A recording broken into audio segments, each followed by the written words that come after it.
A todos, esta vez transmitiendo del Claridge Hotel en la ciudad de Buenos Aires, por gentileza de la administración de este hotel y con el orgullo, el honor como peronista de recibir al el licenciado Héctor Flores, que como tiene varios títulos, él mismo lo va a definir. Buenos días, licenciado Flores, ¿cómo está usted? ¿Qué tal, Hugo? Bueno, un gusto de estar con ustedes en este programa. Y bueno, yo siempre digo que el único título que me enorgullece es el haber sido, el ser y el esperar seguir siendo un soldado de la causa nacional. Los títulos académicos, que sí los tenemos, por supuesto, pero creo que no son lo más importante, sino tratar de rescatar una experiencia ya de más de 50 años al servicio de la causa nacional y fundamentalmente de la difusión del pensamiento y de la filosofía de vida que representa el justicialismo, a partir de aquella enorme responsabilidad que el general Perón me confió en el año 66, cuando me puso al frente de la Escuela Superior Peronista que él personalmente dirigía. Y bueno, esta tarea y esta responsabilidad me marcó la vida y desde aquella época hasta el presente seguimos esa tarea y esa responsabilidad adelante, más allá de que el déficit de esta tarea es evidente. Totalmente. Héctor, yo, digamos, antes de entrar en tema, de acuerdo a lo que vos dijiste, yo quiero hacer una acotación, ya que soy un militante peronista, soldado también de la causa y para mí sos un ejemplo de lo que significa el peronismo. ¿Por qué digo esto? Porque permanentemente aparecen en los medios y toda esta parafernalia de barbaridades que nos tiene acostumbrado el kirchnerismo, en aras del peronismo. Entonces, cuando yo leo una noticia porque el peronismo hizo tal cosa, me duele y mucho. Entonces, salir a debatir el tema del peronismo, yo tomé una sola consigna. Para mí, yo peronista me identifico por haber adoptado como filosofía de vida la doctrina nacional justicialista, que es lo que vos dijiste. Y por eso quisiera que me hagas una reflexión sobre esto mismo, a ver si realmente estoy encausado en ese sentido. Indudablemente que resulta muy conveniente en términos electorales definirse peronista por un sentimiento de gratitud que a través de las generaciones y ya a más de 39 años de la desaparición física del general Perón, el pueblo argentino sigue teniendo así esa obra incomparable de transformación de un país colonial en un país independiente, con un orden justo y con una nueva cultura, la cultura del trabajo y la desaparición de la posibilidad de la explotación del hombre por el hombre que había reinado en la Argentina hasta la revolución del 4 de junio del 43, cuando empieza justamente la gran obra de transformación y es el origen del movimiento nacional que encarna Perón. Perón, como tú sabes, no vino a fundar ningún partido, es más, él las elecciones del 24 de febrero del 46 las gana sin un partido propio. Claro. Es decir, había un pequeño partido que era el laborista, estaba la Unión Cívica Radical Junta Renovadora, que le prestan estructuras para que su candidatura pueda lanzarse a esas elecciones. Y tuvo que enfrentar nada más ni nada menos que a la sumatoria de todos los partidos políticos argentinos juntos, desde la democracia progresista al Partido Comunista, desde los radicales a los conservadores, a los socialistas, a todos, y a todos derrotó, no Perón, sino el pueblo. Es decir, porque el protagonista del 24 de febrero indudablemente fue el pueblo argentino. Por primera vez hubo elecciones libres y transparentes en la Argentina, porque las Fuerzas Armadas fueron las que controlaron, por primera vez en la historia, las Fuerzas Armadas controlaron la transparencia electoral, porque hasta esos momentos la Argentina había vivido del mal llamado fraude patriótico, como lo llamaban los conservadores. Totalmente. Y bueno, con esta breve reseña y eso de adoptar como filosofía de vida la doctrina justicialista, porque a diferencia de otras concepciones políticas, evidentemente detrás de esta doctrina hay una filosofía. Es una filosofía de vida, porque el planteo revolucionario que Perón hace como pensador, como filósofo, no es un hombre que pueda tener más, sino un hombre que pueda ser cada vez mejor, a partir de la práctica de las virtudes que llevan al perfeccionamiento moral. Pero como ya decía Santo Tomás de Aquino en la Suma Teológica, en medio de la indigencia es imposible la práctica de las virtudes. Por lo tanto, para lograr la práctica de las virtudes, hay que eliminar las indigencias materiales, hay que asegurar vivienda, hay que asegurar trabajo, hay que asegurar salud, hay que asegurar educación, previsión social. Entonces, no es el medio lo que define a la revolución justicialista, sino su finalidad, que es el nacimiento de un nuevo hombre dentro de cada uno de nosotros, que sea mejor al que fue, que se logre el perfeccionamiento moral. A partir de sus virtudes. A partir de la práctica de las virtudes. Y el justicialismo lleva como nombre el de una virtud cardinal, que es la justicia, que perfecciona a quien procede de manera justa, no así la libertad o la igualdad, que son valores, pero no virtudes. Exactamente. Es clarísimo. Ojalá ustedes puedan entenderlo y escucharlo con atención, porque él describe exactamente la esencia del peronismo. Y cuando dicen, pero este es peronista, bueno, ustedes mismos pregúntense y ustedes mismos respondan de acuerdo a este pequeño enunciado de introducción que hizo Héctor Flores. Y en función de esto, quería que, en principio, si sabemos cuáles son nuestras virtudes, como candidato a senador por la Capital Federal, ¿cuál es tu mensaje? Porque que vas a representar con honorabilidad, lealtad y sacrificio esa banca, no me cabe ninguna duda al peronismo. Pero entonces, ¿cuál es el discurso para el electorado? Evidentemente que cuando acepté esta candidatura extrapartidaria de un partido histórico, que es el Partido Federal, que fundara Manuel Dorrego hace ya 193 años, el Partido Federal en la Argentina es un partido fundamentalmente defensor de la estructura institucional, constitucional, federal, representativa que marca la Constitución Nacional. Y lo acepté porque está integrado por gente de bien y porque, en definitiva, los peronistas no tenemos un cauce propio, porque el Partido Justicialista es nada más hoy que un sello de goma para que exista el llamado Frente para Ganar o Frente para la Victoria, que es la estructura que usa el oficialismo para mantenerse en la posesión de ese botín de guerra para ellos, que es el poder. Por lo tanto, acepté esta candidatura para dar testimonio y para tratar de ser portavoz de una de las inquietudes más importantes que tiene la sociedad, más allá de las pertenencias partidarias, de las afiliaciones, que hoy en día no tienen ninguna importancia. Es decir, como decía el general Perón, nadie nace, ni reza, ni trabaja, ni se realiza en un partido político. Total, es decir, total. Yo soy parte de un gran movimiento social, histórico, me he dedicado muchos años de mi vida a este tema, pero acepto para poder dar testimonio. Y nosotros tratamos de mandar a la sociedad no una propuesta, sino fundamentalmente un reflejo de lo que la sociedad aspira. Y lo sintetizamos en el SOS, que todos saben que SOS es un llamado de auxilio in extremis. Exacto. SOS para nosotros significa seguridad, orden y solidaridad. Pero no seguridad de chalecos antibalas o nuevos coches último modelo para las fuerzas de seguridad. Seguridad integral. Seguridad como base de la convivencia republicana, como prerequisito de la seguridad. Tiene que haber seguridad alimentaria, que no es un problema de precio del pan, sino de calidad alimentaria para que el desarrollo cerebral de los niños pueda permitir que las próximas generaciones superen a las anteriores en su capacidad. Tiene que haber seguridad en materia de salud pública. Tiene que haber seguridad previsional y no un gobierno que especula con la muerte de los ancianos para no entregarle el dinero que le corresponde. Un gobierno que ha vetado el 82% móvil de los jubilados. Tiene que haber seguridad jurídica. ¿Cómo es posible que se niegue o se persiga a los que se expresan con diferentes opiniones o con diferentes cifras respecto de las estadísticas mentirosas del gobierno? Se los persigue. A ver, esto es falta de seguridad jurídica.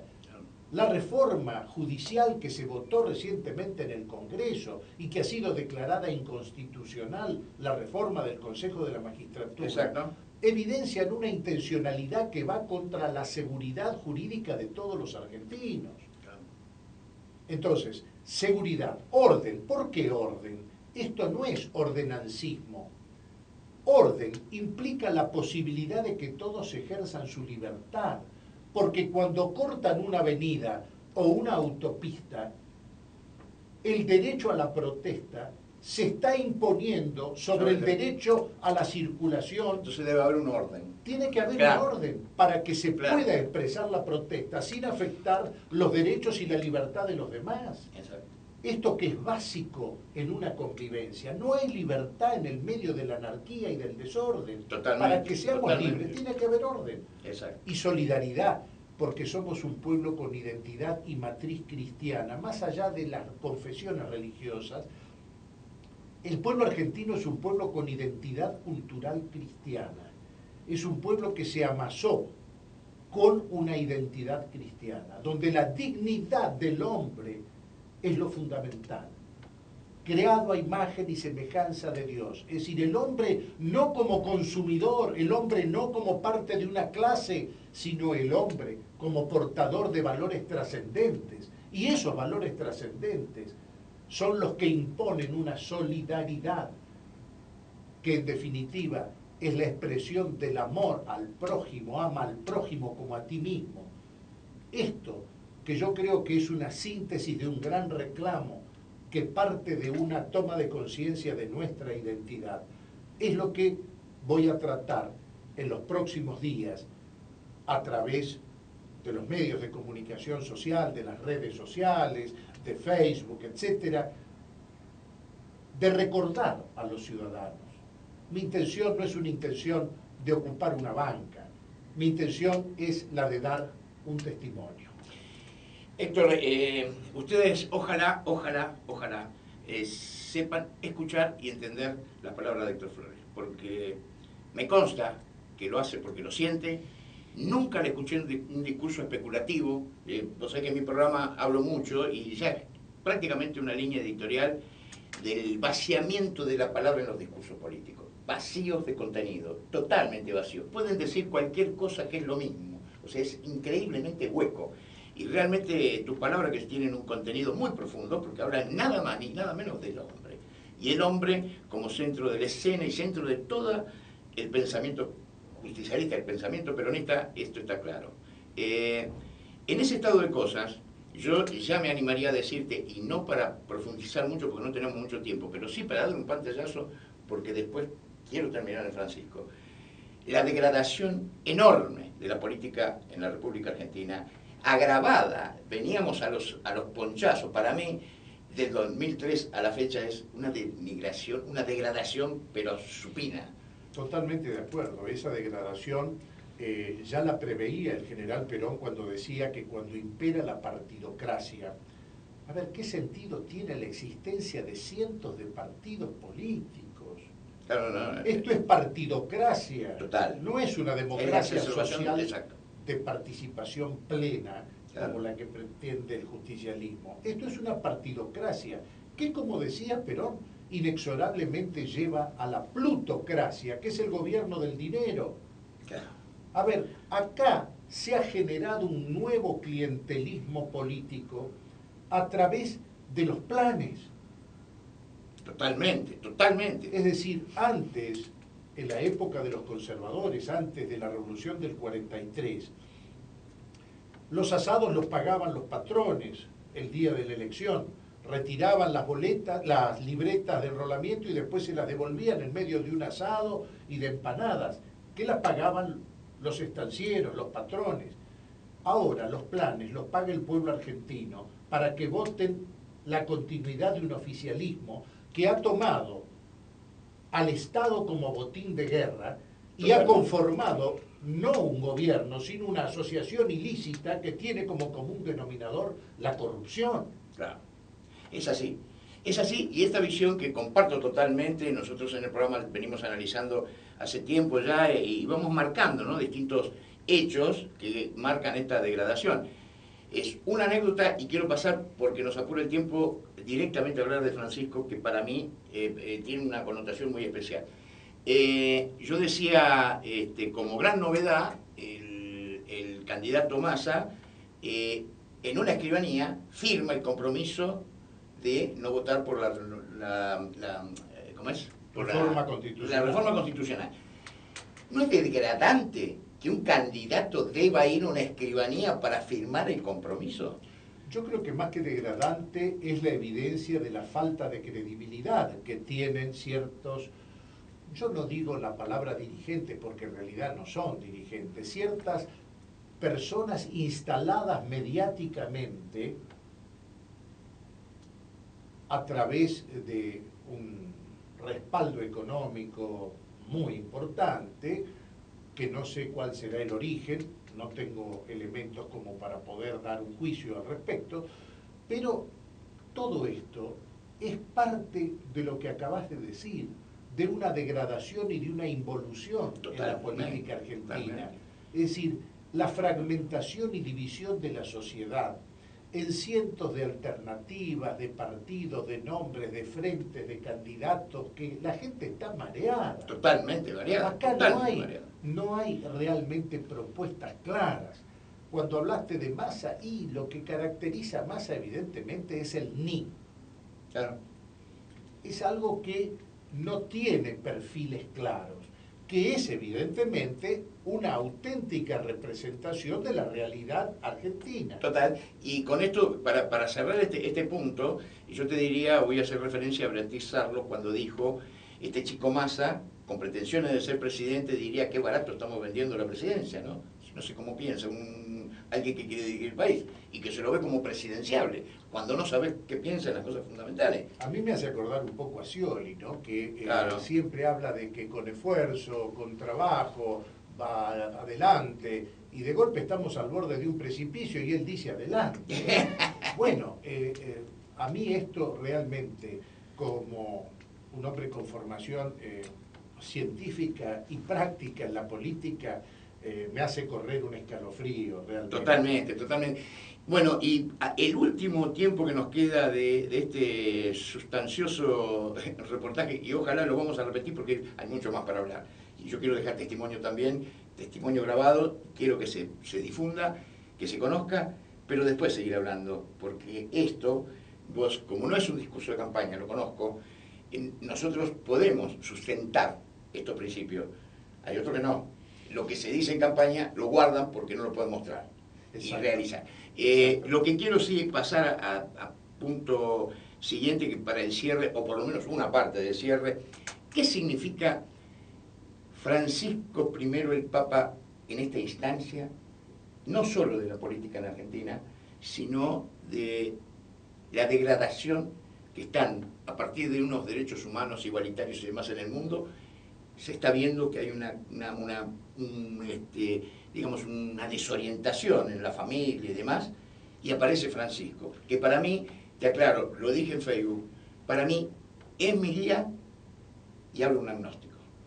Yo creo que el tema de Francisco indica la capacidad de una institución milenaria como es la Iglesia Católica de repensarse para recuperar su identidad y su razón de ser histórica.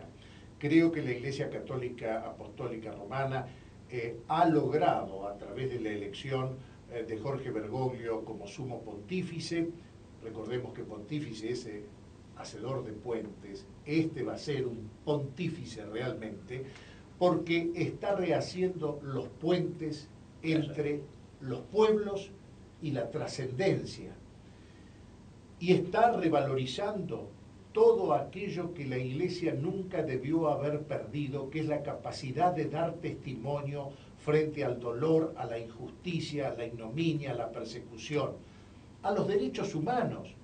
Pero, como también lo he dicho en esta campaña local, empezando por el primero de los derechos que tiene el ser humano, que es el derecho a nacer, porque sin ese derecho no se puede ejercer ningún otro derecho humano. Entonces, nosotros estamos por la vida, nunca por la muerte. Exactamente. O sea que es tan importante, y a mí me impactó tanto lo de, digamos, la actitud de Francisco I cuando lo primero que dijo fue caminar construir y confesar. Alguien, un agnóstico como yo, me pegaron igual las palabras, y fuertemente. ¿Por qué? Porque mi filosofía de vida peronista es caminar, ir donde están los problemas, construir, aportar. O sea, yo aporto para lo mejor, confesar, somos todos pecadores. No soy practicante, pero sí hacerse cargo. Nosotros somos falibles, podemos equivocarnos, asumamos y hagámonos cargo, que es la interpretación de ese confesar. Esa es la interpretación. El asumir la responsabilidad. Totalmente, totalmente. Y eso para mí es clarísimo, ese mensaje me pegó fuerte. Y cada vez que habla Francisco, es una bajada de línea al mundo, porque pega en todos los lugares. Yo me acuerdo cuando lo nombraron a Bergoglio, dijo Obama, el papa de los pobres. Dijo Cristina, un papa latinoamericano, sin ninguna característica. Lo único que dijo, tome mate. Sí, bueno, el oportunismo y la panquequeada de la actitud del gobierno nacional respecto a la descalificación inicial y a la chupamediada posterior, Total. Realmente hablan de lo que caracteriza a este gobierno. Y la grandeza de Francisco. Bueno, evidentemente él no podía tener otra actitud como que la que tuvo, efectivamente, pero tratar de ir a enseñarle a tomar el mate a Jorge Bergoglio implica no solamente un desconocimiento de las más elementales reglas del ceremonial de Estado, sino una desubicación respecto de cuál es su interlocutor y quién es, ¿no? Francisco, en la isla la italiana, la isla de Lampedusa. Cuando, yo diría en el idioma de la calle, sin pelos en la lengua, hace una denuncia de la sociedad que es realmente impactante. Tiene esa virtud de pegar y fuerte, ¿no es cierto? Yo creo que a mí Papa Francisco me hace acordar aquel monje ermitaño, Jorge el ermitaño, que fue el que recorrió a lomo de mula, invitando a los hombres de los pueblos europeos a migrar hacia Tierra Santa para liberar el Santo Sepulcro de las manos de los infieles. Tiene capacidad de persuasión, porque es conductor.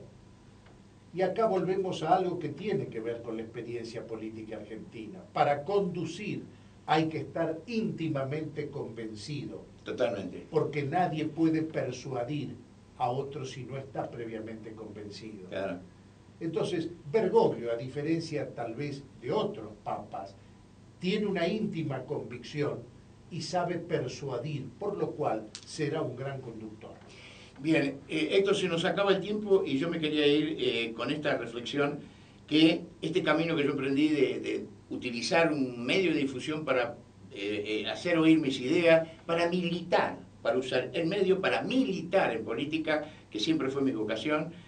Y uno de los tres pilares que me movieron fue una charla informal con el compañero desaparecido Juan Gariboto, y le dije un día, don Juan, ¿hace cuánto que el peronismo maneja poder y cada vez hay más pobres? Y me dijo, Hugo, lo que le falta al peronismo es dar testimonio.